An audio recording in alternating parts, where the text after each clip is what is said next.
When I left churches and fundamentalist religions, I noticed that churches teach its members that salvation is attainable by rigid works-based religion.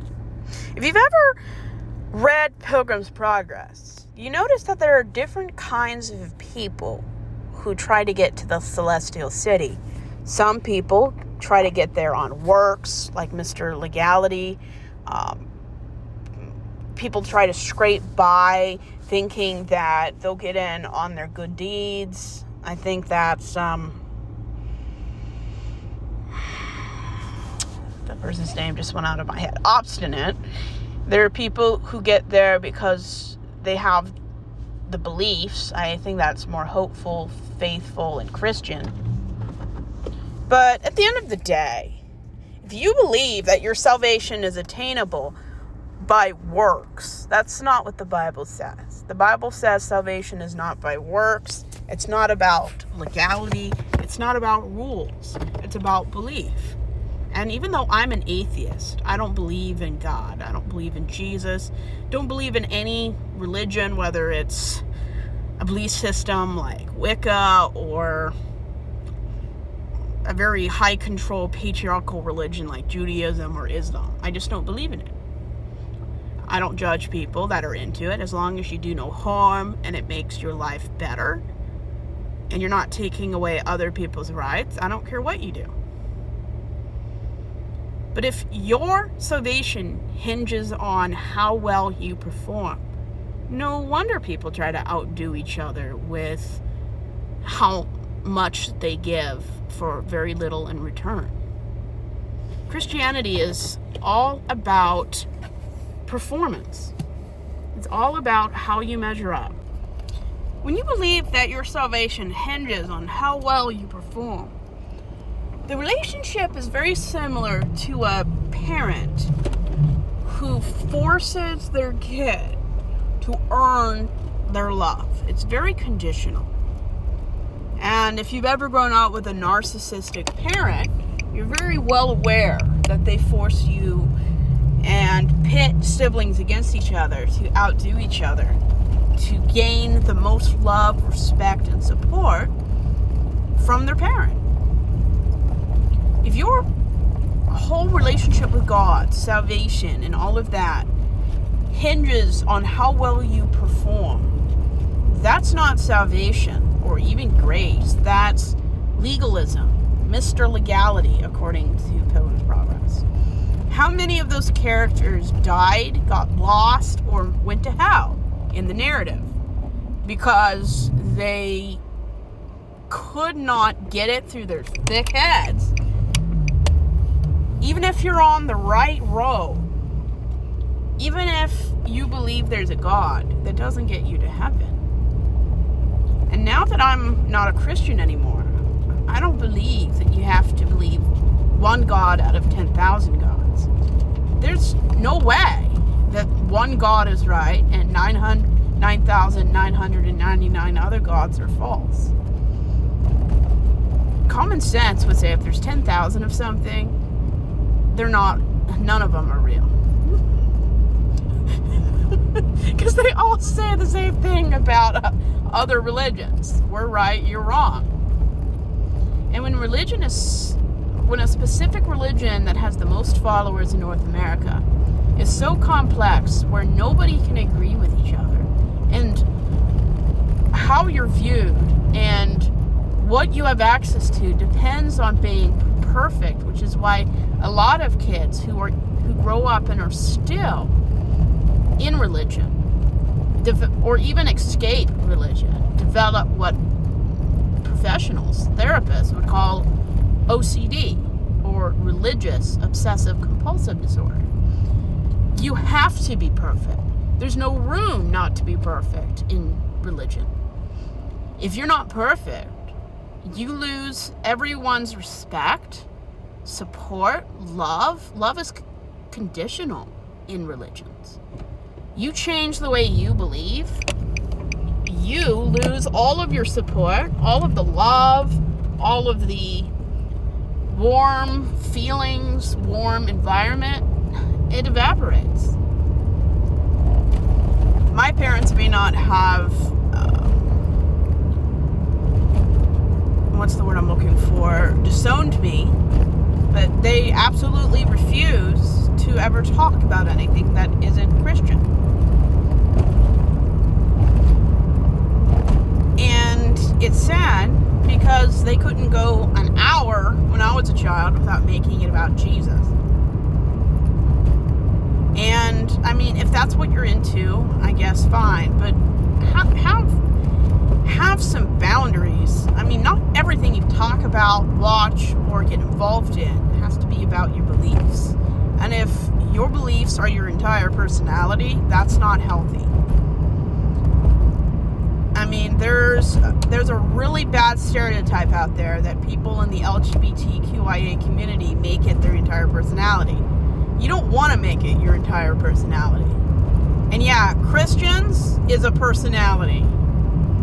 I haven't found any other religion that quite encompasses how Christians make it their entire personality.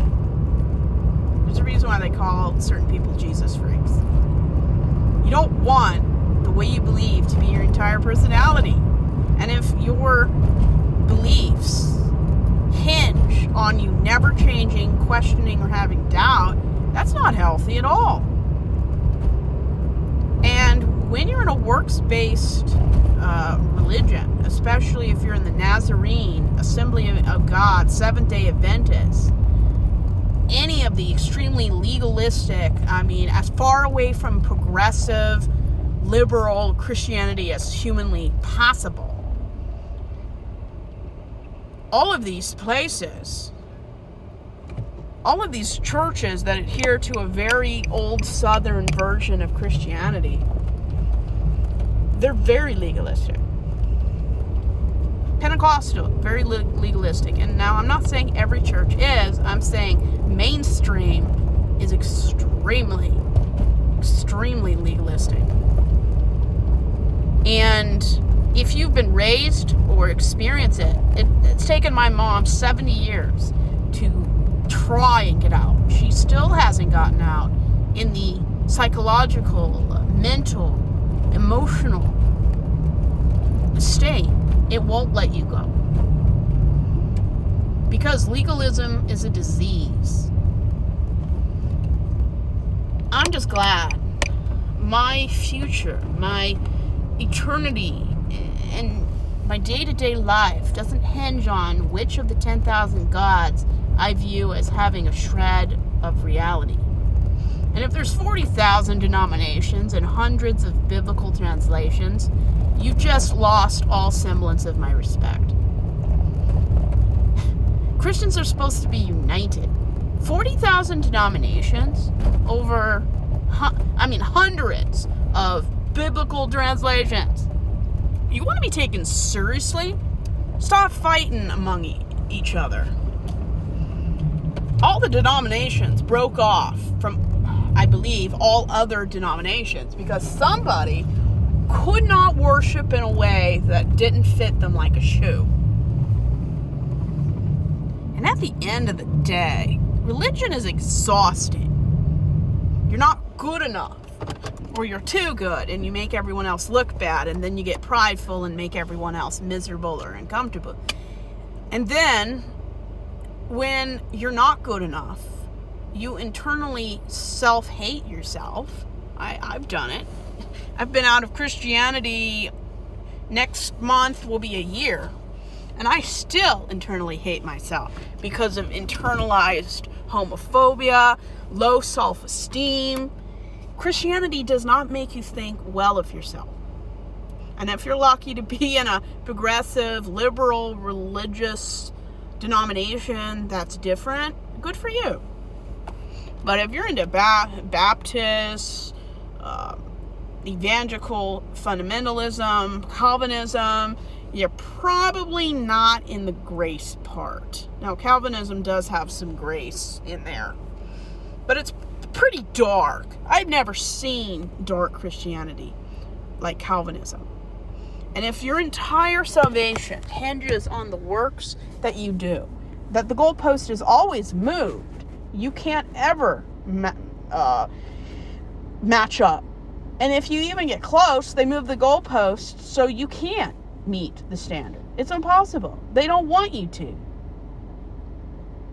And doing your best isn't good enough.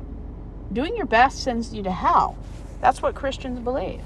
Nothing a non-believer does is worthy of any respect or has any long-term value.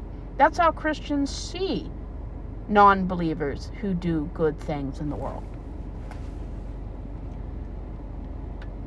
If I have to live my life afraid and constantly outdoing myself to not even feel like I'm enough, what's the point? What's the point? I deserve better, and atheism doesn't make me be anything but my best self. I'm not going to go to hell if I'm not my best self every moment of every day. And I don't have to save other people because there's nothing to save you from. Unless you're trapped in your own mind. And then you might want to be saved from that. But it's not my job. When it's our time to die, we die. Nothing else happens. There's nothing to save you from. There's no hell. And a lot of people get worn out or join the abuse cycle or the addiction cycle, where they create problems that don't exist, offer solutions they can only provide, and it doesn't fix the problem. Then they blame you when it doesn't fix itself. Pornography is a good example. They've created an empire on a problem that doesn't exist. There is no such thing as a porn addiction. If you're not perfect, if you're not holy, if you're not having the thoughts or the lack of bad thoughts like a Smurf, you're not good enough. You in order to be the best Christian you can be, you can't have a pulse. Any human desires, intentions, or normal pursuits are villainized by Christianity. Having a sex drive, if it doesn't work the way Christians want it to, if it doesn't include marriage or with a person of your own race, they don't like it. And if they can't get you to adhere to their perfect standard that always changes and you can never live up to, they'll make you look like a whore. Or whatever the equivalence of a man is. A man whore? I don't know. But yeah, if you're not good enough, they call women the W word. And if a man's not good enough, they call him an avert failure.